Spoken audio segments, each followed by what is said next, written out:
నమస్తే అమ్మా. మీ పేరేంటి? సూర్యకాంత్ అమ్మ, కొప్పు చిట్టు సూర్యకాంత్. ఓకే. ఎందుకు ఇక్కడ ఉన్నారు మీరు? ఇక్కడ మా అక్క కూతురు ఉందని వచ్చాను. మీరు ఎక్కడ? మీది మామూలుగా ఏ ఊరు మీది? ఇద్దరు కొడుకులు చచ్చిపోయారు, ఎవరు లేరు. పెన్షన్ 5 సంవత్సరాలు అంత రాలేదు. అవునా? నేను అప్లికేషన్లు పెట్టినాను. మీది ఏ ఊరు మామ? రాజాం. రాజంలో ఫంక్షన్ వచ్చేదా మీకు? ఏట్లేదు. ఫంక్షన్ వచ్చేదా? పెన్షన్ రాలేదు. అక్కడ రాలేదా? పిల్లలు ఎలా చనిపోయారు? వినిపించదమ్మా. ఎలా చనిపోయారు పిల్లలు? మీ పిల్లలు ఎలా చనిపోయారు? పిల్లలు పిల్లల ఒకటి చచ్చిపోయి 14 సంవత్సరాలు అని, చిన్నోడు చచ్చిపోయి, పెద్దోడు చచ్చిపోయి 6 ఏళ్ళు అయింది. పెళ్ళి అయినాయా? పెళ్ళిళ్ళు అయినాయి పిల్లలకి? పెళ్ళిళ్ళు అయింది. మనవాళ్ళు ఉన్నారు? మనవాళ్ళు చిన్న మనవాళ్ళు? చిన్న పిల్లడికి ఒక కొడుకు, పెద్ద పిల్లడికి 2 కొడుకులు. వాళ్ళు ఎక్కడున్నారు? వాళ్ళు ఎక్కడున్నారు? ఉద్యోగాలు చేసుకొని, ఏదో ప్రైవేట్ ఉద్యోగాలు చేసుకొని ఉన్నారు.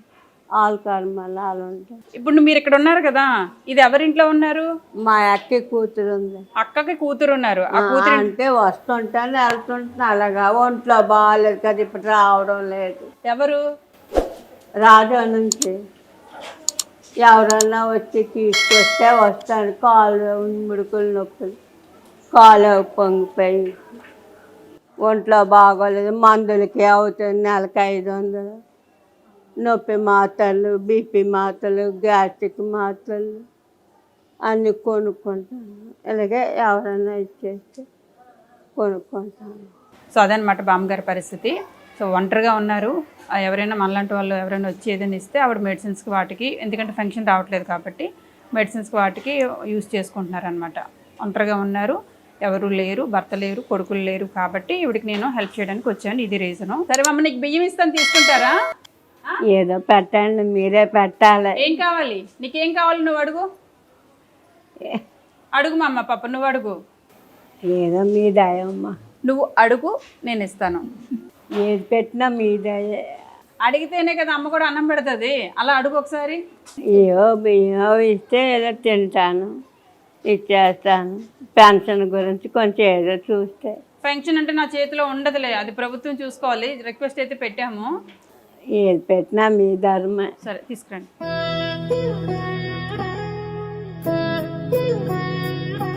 ఇవి నీకోసం వచ్చాను. అమ్మ మీ పేరేంటి? రామలక్ష్మి గారు.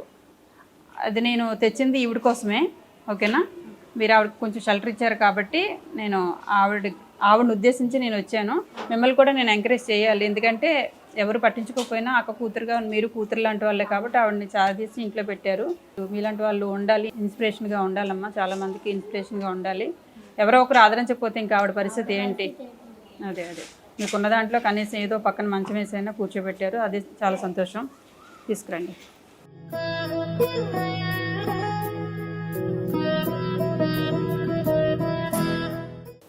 ఇవి బియ్యం ఏమ్మా? ఎంతసేపు పట్టుకుంటావు చూస్తాను. Biscuit packet. ఉప్మా నువ్వు ఇడ్లీ తింటున్నావు కదా, అలాగే ఉప్మా చేసుకో.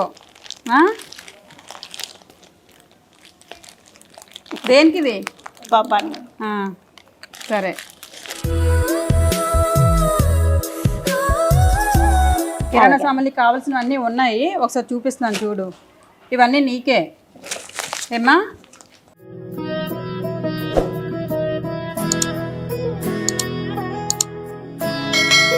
నువ్వు కట్టుకున్నలాంటి చీర తెచ్చాను మామ నీకు. కలర్ కూడా తప్పిపోలేదా? అయ్యో సేమ్ కలర్ తెచ్చానే.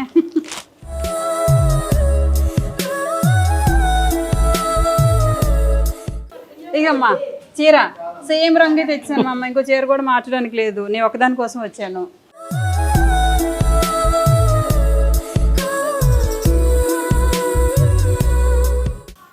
ఫంక్షను మందులు ఏమైనా కావాలన్నావు కదా, కొనుక్కో. ఏదైనా తెచ్చుకొని ఉండండి, సరేనా? సంతోషమేనా? సంతోషమేనా? అన్నీ ఇస్తే సంతోషం కాదమ్మా. ఎప్పుడే ఆయురారోగ్యాలతో అందరికి పెట్టి శుభ్రంగా. Thank you. మీరు చల్లకుంటే మాలాట వాళ్ళు చూస్తారు కదా.